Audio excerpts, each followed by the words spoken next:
La bona vesprada, soc Teresa Sanchis Labiós i estic ací per a convidar-vos a la presentació de la meva darrera novel·la, Marite i les dones goril·la.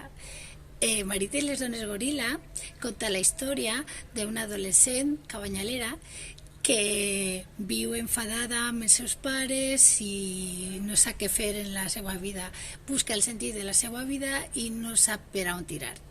Fins que troba amb Marite, una professora d'Història de l'Art que l'introduirà en el món de la reivindicació de la història de les dones artistes. Marite és una persona molt interessant i Aitana la prendrà com a exemple per a la dona que vol ser en el futur. Però no us penseu que Marite i les dones goril·la és una novel·la avorrida, profunda o psicològica, no. O sí, també tinguem por d'aquestes coses, perquè Marite i les dones goril·la és sobretot una novel·la plena d'aventures, plena de ganes de viure i plena de sentit de l'humor.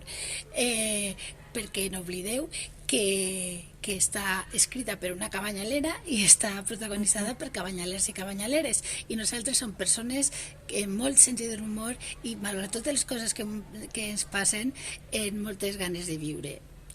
A Marite i les dones goril·la trobareu totes les persones que avui per avui habiten al Cabanyal Canyamelar, Cap de França, que són persones de tot tipus de professions, però sobretot clotxiners i clotxineres, venedores del mercat del Cabanyal,